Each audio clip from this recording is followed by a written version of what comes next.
será bem-aventurado. O sábio de coração será chamado prudente, e a doçura dos lábios aumentará o ensino. Glória a Deus. Pois bem, meus amados, nós temos aqui um texto que evidencia na vida cristã a atenção à palavra de Deus. O salmista Davi, no Salmos de número 119, ele diz: escondi a tua palavra em meu coração para eu não pecar contra ti. E no verso que diz da seguinte maneira: escolhi o caminho da verdade, propus-me a seguir os teus mandamentos ou os teus juízos, né? Assim diz a palavra do Senhor no Salmo de número 119. Para te ser um pouco mais preciso, deixa eu te trazer aqui os versos, né? Dentro desse contexto, né? Fala também: lâmpada para os meus pés é a tua palavra e luz para o meu caminho. Maravilha. Salmo 119, versículo 11, e o verso 30, né, que fala sobre estas escolhas, essa proposta pessoal. E aqui o sábio Salomão, escrevendo em Provérbios, ele diz: o que atenta prudentemente para a palavra achará o bem. Ou seja, o que tem a atenção na palavra de Deus, ele encontra coisas boas, né? Ele encontra coisas boas. O mesmo salmista descreve no Salmo 1, que fala: bem-aventurado o homem, né, que não anda segundo o conselho dos ímpios, que não se assenta na roda dos escarnecedores, antes tem o seu prazer na lei do Senhor. Ou seja, meditando na palavra, vivendo a palavra, lendo a palavra, guardando a palavra, você tem êxito na sua vida. E aqui o escritor está dizendo: aquele que tem atenção prudente à palavra encontra o bem, que a palavra preserva, né, irmãos? Nos livra de tanta coisa. O homem que tem comunhão em ler a Bíblia Sagrada, ele adquire não apenas o conhecimento, não apenas a interagir, né, com a mensagem, mas ele aprende, ele tem argumentos para falar da palavra de Deus, do amor de Deus. Ele não se embaraça com as coisas que existem por aí.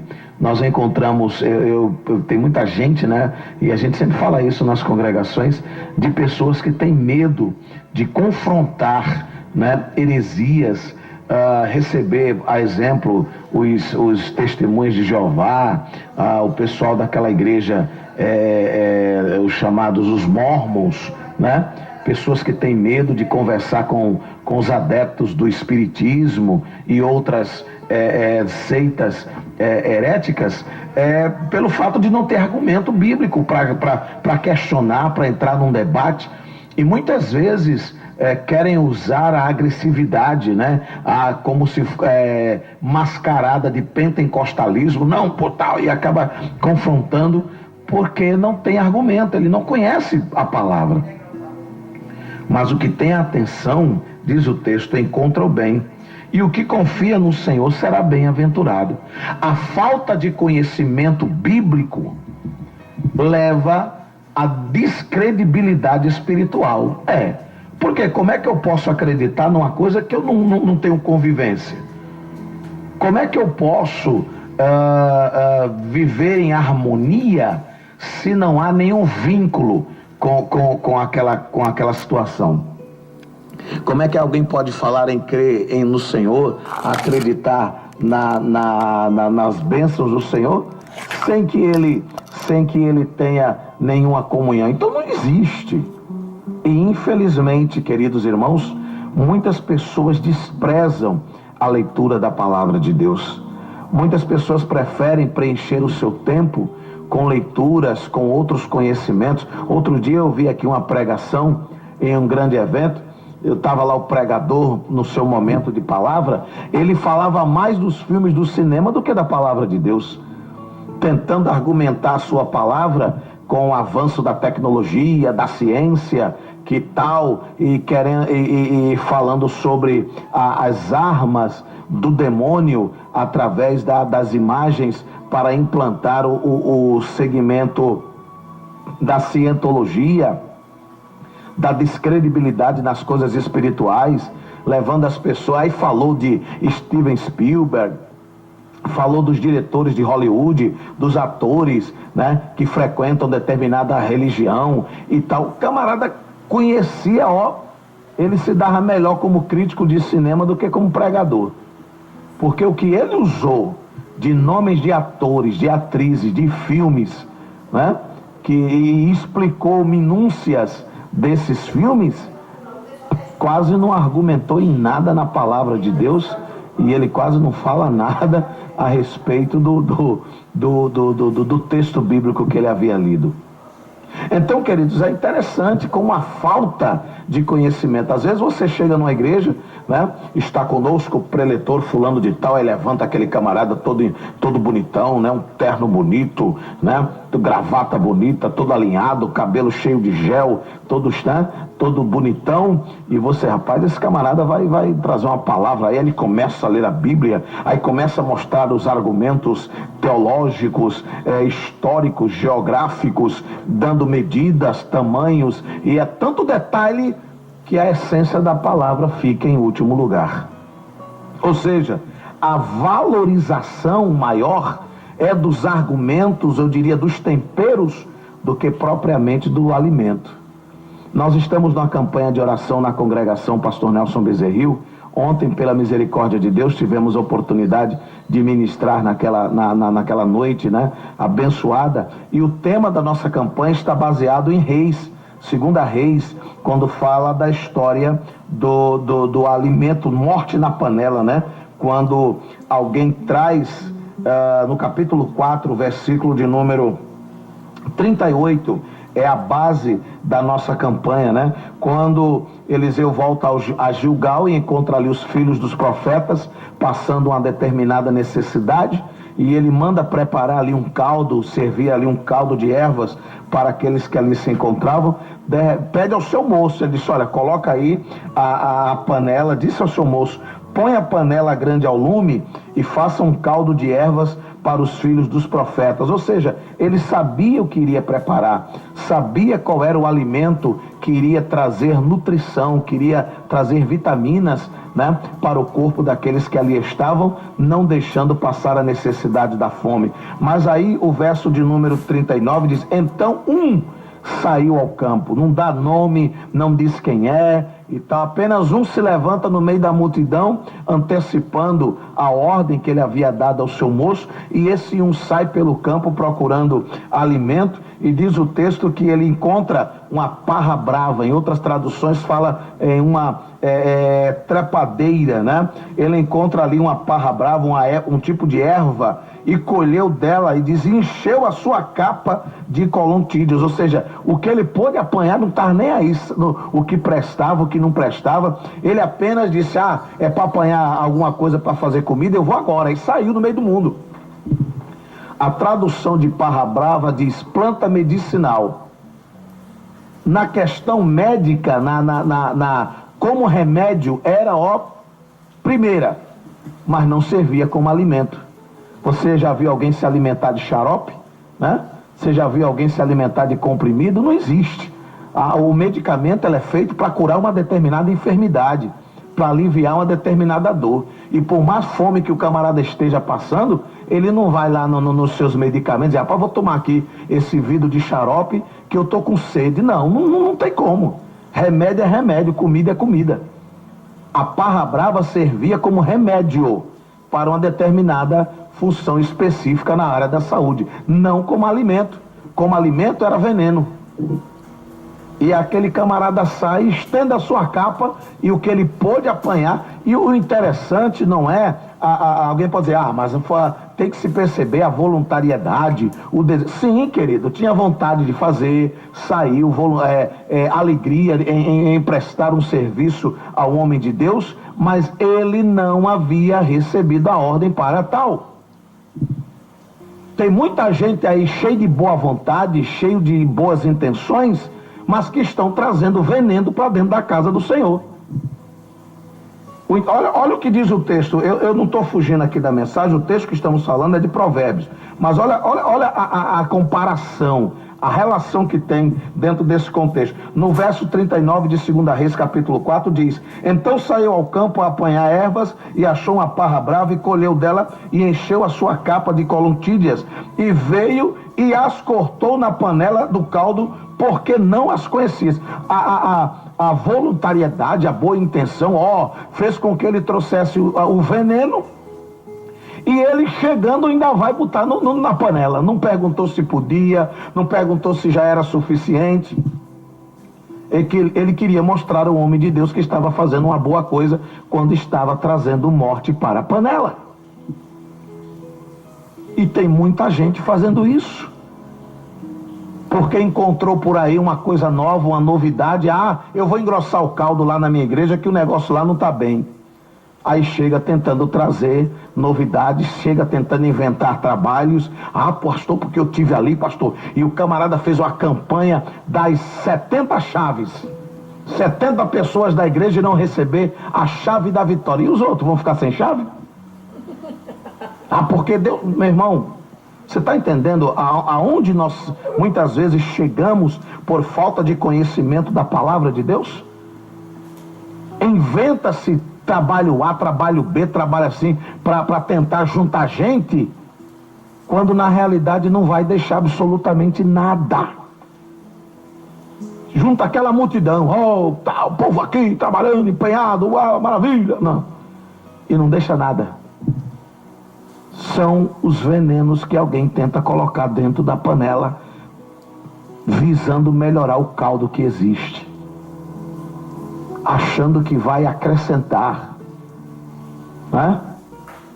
Já tem gente que tenta convencer a liderança da igreja de desprezar os hinos da harpa cristã. Não, pastor, hino da harpa isso é coisa antiga. Vamos fazer o seguinte: bota uma banda aí em cima cantando hinos, os hinos da comunidade evangélica, os hinos chamados louvores gospel. Não, a harpa cristã não. Ei, eu vou jogar fora um compêndio de louvores que vem ao longo dos anos nos trazendo mensagens bíblicas, porque alguém entendeu que a harpa cristã não presta, não serve mais para os nossos dias atuais.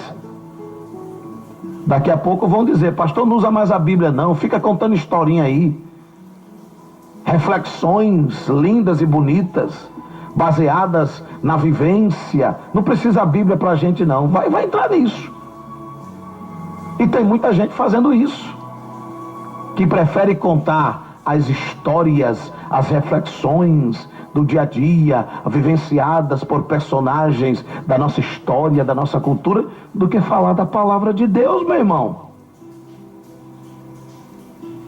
Você está entendendo? É como se o camarada pegasse aquele pacote de pipoca. Tem umas pipocas que vendem nos sacos, aquele salgadinho amarelinho que vende nos sacos, um saco desse tamanho. Você compra um negócio daquele salgado que é uma beleza, né? Os meninos gostam, rapaz.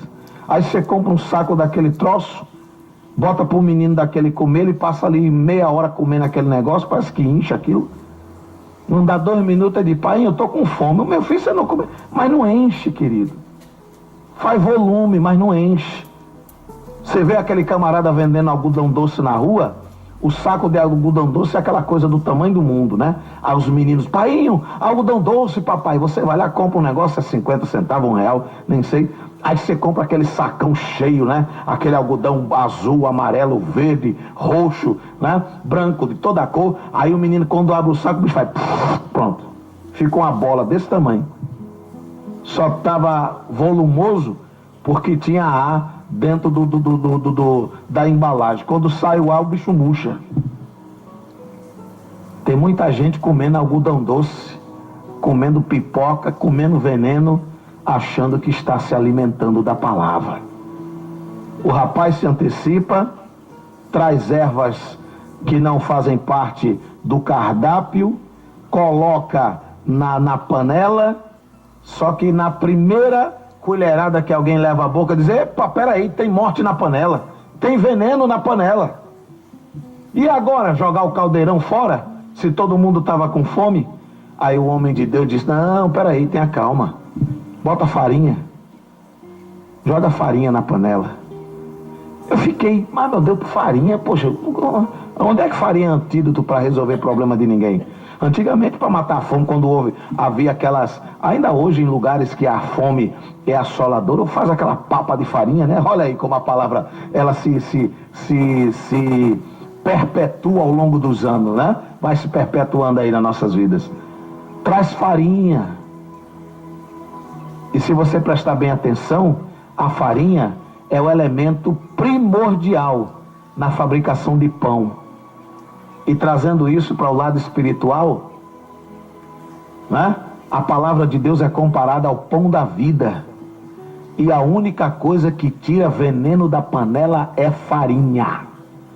A única coisa que tira o pecado do coração do homem, as novidades que alguém quer trazer lá do mundo para cá, é palavra, é pão, é farinha. Glorificado seja o nome do Senhor. Por isso que Salomão está dizendo que olha prudentemente para a palavra, encontra o bem. O que confia no Senhor, este é bem-aventurado. E diz: o sábio de coração será chamado prudente, e a doçura dos lábios aumentará o ensino. Olha, eu acho isso aqui interessante. O sábio de coração. Tem muita gente, eu ouvi uma mensagem outro dia do pastor Samuel Renovato, aqui na Rádio Nordeste. Ele estava participando de um programa, se eu não me engano era o programa do Matutino, e ele falou sobre a questão do sábio e do sabido. Tem muito sabido por aí. Sábios são poucos. O sabido, eles se escondem por trás da sabedoria dele, da perspicácia dele, que muitas vezes não tenha tanto conhecimento. Muitas vezes o camarada não tem muito conhecimento da matéria, mas ele é sabido. Aí ele vai escorregando por ali, e acaba se passando por alguma coisa, por mestre em determinados locais. Mas ele é um sabido. Mas o sábio, ele utiliza a sua inteligência para a construção das boas coisas. Por isso que está dizendo, agora, não é o sábio de inteligência. O texto diz: o sábio de coração. O que pensa com a alma. Aleluia. O que olha não pelos olhos naturais, mas o que vê pelos olhos da fé. Não é aquele camarada que anda no mundo da lua, tudo espiritual, não. É aquele que anda com seus pés no chão, mas a sua mente colada aos céus, a sua cabeça direcionada pelo Espírito Santo de Deus, que lhe conduz no caminho em que deve andar. O sábio de coração será chamado de prudente. Ele anda com prudência, ele anda na atenção. Você não vê o sábio de coração envolvido em arrumadinho, em turminha, em reuniãozinha às escondidas. Você não encontra o sábio de coração alvoroçado, correndo à frente do tempo, tentando trazer veneno para a panela. Não, senhor, ele aguarda o tempo certo. O tempo de Deus na sua vida. Bendito seja o nome do Senhor Jesus.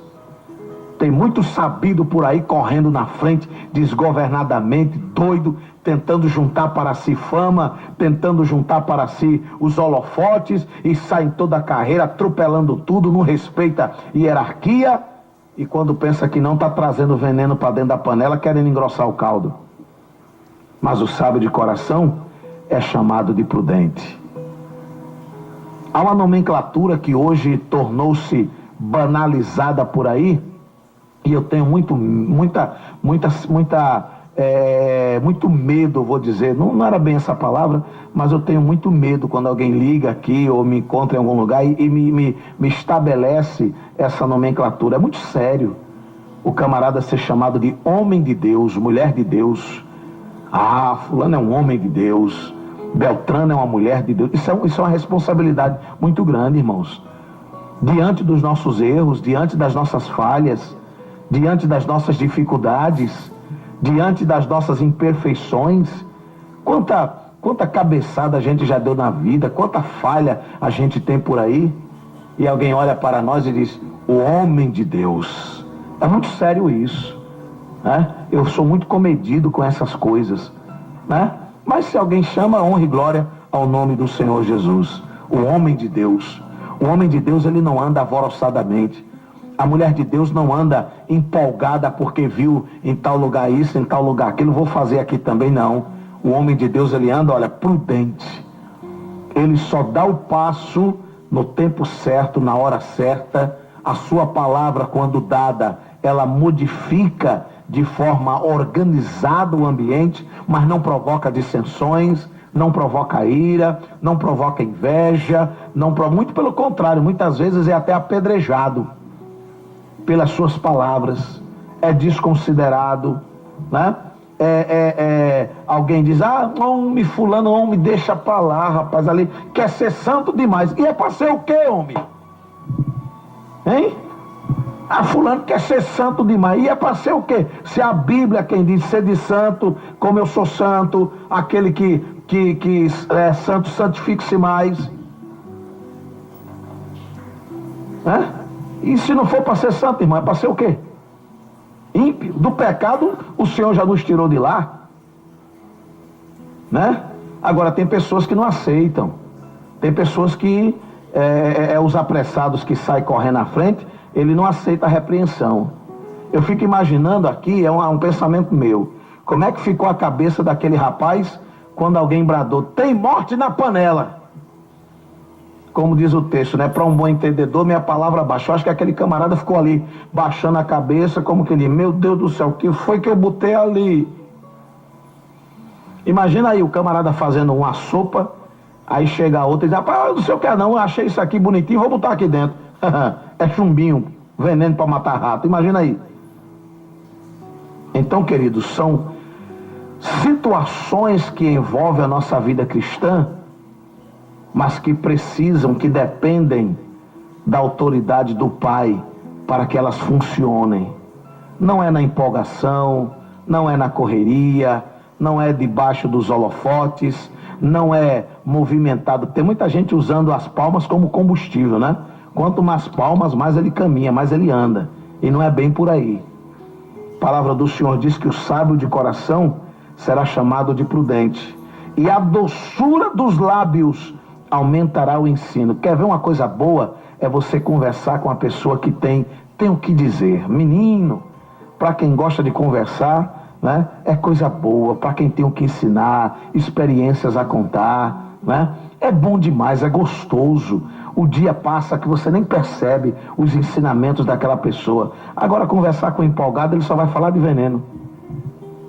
Conversar com quem se apressa, ele só vai contar problema. Ih, rapaz, eu botei veneno na panela. É porque você se apressou. Por isso você trouxe veneno.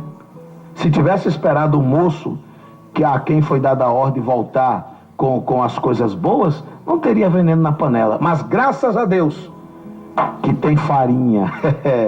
Tem farinha para tirar os venenos das panelas. Bendito seja o nome do Senhor. Ainda tem farinha no celeiro. Que Deus em Cristo te abençoe e que você possa crescer cada vez mais, vivendo aí a palavra de Deus no seu coração, vivendo aí esta palavra toda especial para você. Que o Senhor te abençoe no dia de hoje.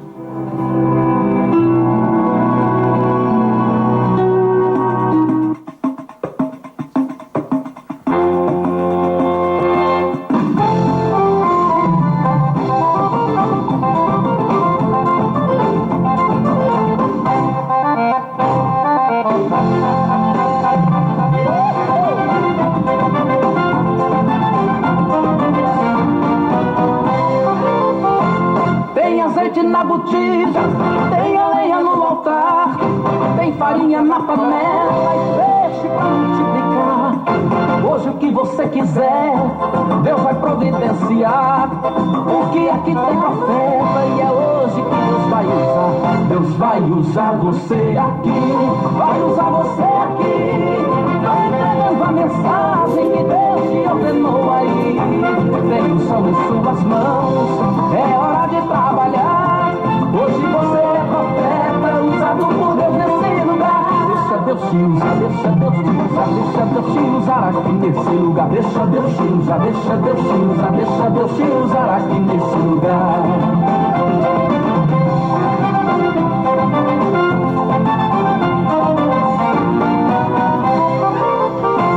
Deus procura sobre a terra homem e mulher de fé. Ele entrega a mensagem para quem está de pé.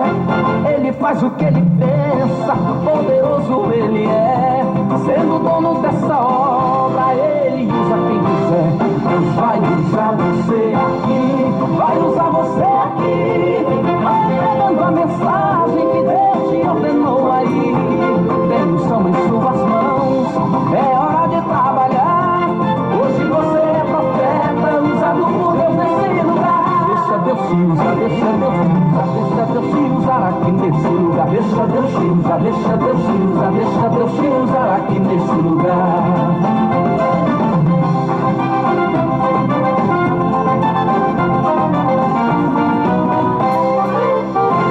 Vai passar Abinadab, vai passar também Samar, mas da casa de Jessé tem um que Deus quer separar.